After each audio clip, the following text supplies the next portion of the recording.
নমস্কাৰ প্ৰিয় বন্ধুসকল, মই আব্দুল সাজিদ আৰু মোৰ চেনেললৈ স্বাগতম। আজি আপোনালোকৰ ওচৰত এনেকুৱা এটা ইম্পৰ্টেণ্ট ভিডিঅ' লৈ আহিছোঁ। আপোনালোকে কেনেকৈ হোৱাটছআপৰ জৰিয়তে হোৱাটছআপ চেনেল খুলিব পাৰিব। যেনেকৈ আগতে আপোনালোকে ফেচবুক পেজ নাইবা ইউটিউব চেনেল খুলিব পাৰিছিল, তেনেকৈ হোৱাটছআপতো এতিয়া নতুন ফিচাৰ্ছ এটা আহিছে, নতুন ফিচাৰ্ছ এড হৈছে। আপোনালোকে হোৱাটছআপৰ জৰিয়তেও এতিয়া আপোনালোকে হোৱাটছআপ চেনেল খুলিব পাৰিব আৰু আপোনালোকে আনলিমিটেড ফলোৱাৰ্ছ গেইন কৰিব পাৰিব। এই সন্দৰ্ভত ভিডিঅ'টো বনাইছোঁ, আশা কৰোঁ আপোনালোকে ভিডিঅ'টো ভাল পাব নিশ্চয়, আৰু ভিডিঅ'টো সম্পূৰ্ণ চাওক, আপোনালোকে নিশ্চয় বুজি পাব। প্ৰথমতে আপোনালোকে এটা কাম কৰিব লাগিব, আপোনালোকে হোৱাটছআপত যাব লাগিব। মোৰ হোৱাটছআপত গৈ আছোঁ, চাওক। হোৱাটছআপ অ'পেন কৰিছোঁ। ইয়াতে চাব পাৰিছে মোৰ হোৱাটছআপত তিনিটা অপশ্যন আছে, চাট, আপডেটছ আৰু কলছ বুলি। কিন্তু বহুতৰো হোৱাটছআপত আপোনালোকে চাওক, আপোনালোকৰ আপডেটৰ ঠাইত ইয়াৰ ঠাইত আপোনালোকৰ মোবাইলত লিখা আছে ষ্টেটাছ। সেইবাবে প্ৰথমতে আপোনালোকে এটা কাম কৰিব লাগিব, আপোনালোকৰ হোৱাটছআপটো আপডেট কৰি ল'ব লাগিব। মই বেক কৰি গৈছোঁ।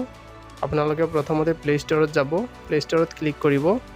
ক্লিক কৰাৰ পিছত আপোনালোকে, মোৰ অলৰেডি ওলায়ে আছিল, চাওক মোৰ হোৱাটছআপ মেছেঞ্জাৰ অ'পেন বুলি লিখা আছে, আৰু যোনবোৰে আপডেট কৰা নাই তেওঁলোকৰ অ'পেনৰ ঠাইত আপডেট বুলি লিখা হ'ব। আপোনালোকে আপডেটত ক্লিক কৰি আপডেট কৰি ল'ব প্ৰথমতে।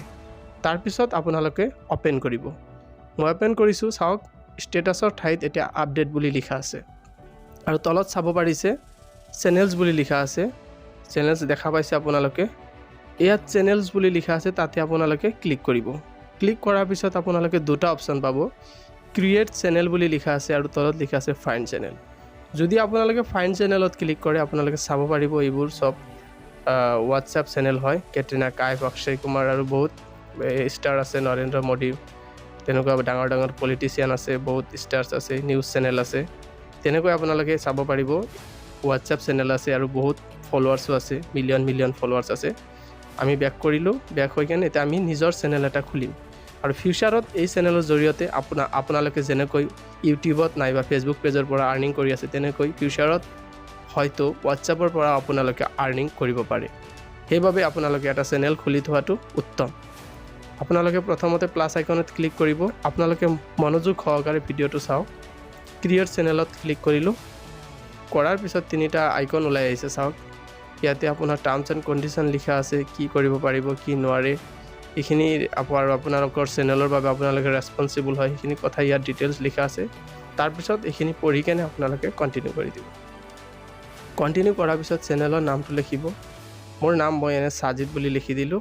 সাজিদ বুলি লিখি ডেছক্ৰাইব কৰিব পাৰে আপোনালোকৰ চেনেলৰ কি আপডেট কৰিব, আপুনি কি ষ্টেটাছ দিব, কি পোষ্ট আপলোড কৰিব এইটো চেনেলৰ জৰিয়তে।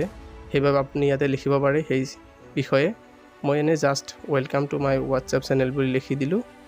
ৱেলকাম টু মাই চেনেল এনেকৈ লিখি দিলোঁ। আপোনালোকে যি পোষ্ট কৰিব সেই সন্দৰ্ভত ডেছক্ৰিপশ্যনখিনি লিখিব, আৰু ওপৰত চাওক প্ৰফাইলৰ ঠাইত আপোনালোকে কেমেৰা অপশ্যন আছে, তাতে ক্লিক কৰাৰ পিছত এনেকুৱা এটা 4টা আইকন আহি যাব।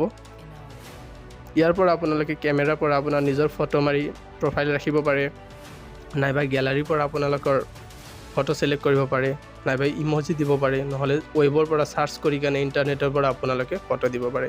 তো মই এই কামখিনি দেখুওৱা নাই, আপোনালোকে নিজেও কৰিব পাৰিব। এতিয়া আমি কাম কৰিম। এইখিনি হোৱাৰ পিছত আমি ক্ৰিয়েট চেনেল বুলি ইয়াতে লেখা আছে, চাওক ক্ৰিয়েট চেনেল। ক্ৰিয়েট চেনেলত ক্লিক কৰি দিম, আৰু চাব লগে লগে আমাৰ এটা হোৱাটছআপ চেনেল হৈ গ'ল। কিমান ইজি প্ৰচেছটো আপোনালোকে নিশ্চয় চাব পাৰিছে। আৰু হোৱাটছআপত এই নতুন ফিচাৰ্ছটো আহিছে, বহুতে হয়তো গম নাপায়। আপোনালোকে শ্বেয়াৰ কৰি দিয়ক আপোনালোকৰ ফ্ৰেণ্ডৰ মাজত, আৰু চবেই এটাকৈ হোৱাটছআপ চেনেল খুলি লওক। কাৰণ ফিউচাৰত ইউটিউব আৰু ফেচবুকৰ দৰে হোৱাটছআপতো আপোনালোকে হয়তো আৰ্নিং কৰিব পাৰিব, আৰু ইয়াৰ পৰা আপোনালোকে আনলিমিটেড ফলোৱাৰ্ছ ল'ব পাৰিব। যিহেতু মোৰ ফলোৱাৰ্ছ নাই অলৰেডি, মই নতুন এইমাত্ৰ জাষ্ট খুলিলোঁ আপোনালোকৰ সন্মুখত। ইয়াৰ পৰা আপোনালোকে ফ'ল' কৰিব পাৰিব। মই জাষ্ট ক্লিক কৰিলোঁ, চাওক এটা ফলোৱাৰ্ছ হৈ গ'ল। তেনেকৈ আপোনালোকে শ্বেয়াৰ কৰিব পাৰিব আপোনালোকৰ ফ্ৰেণ্ডৰ লগত, আৰু তেনেকৈ খুলিব পাৰিব। আশা কৰোঁ আপোনালোকে ভিডিঅ'টো বুজি পাইছে সম্পূৰ্ণ, আৰু তাৰপিছতো যদি আপোনালোকৰ কিবা ডাউট আছে তেন্তে মোক কমেণ্ট ছেকশ্যনত জনাব। মই নিশ্চয় আপোনালোকৰ কমেণ্টৰ উত্তৰ দিম। আৰু ভিডিঅ'টো শেষলৈকে চোৱাৰ বাবে আপোনালোকক অশেষ ধন্যবাদ।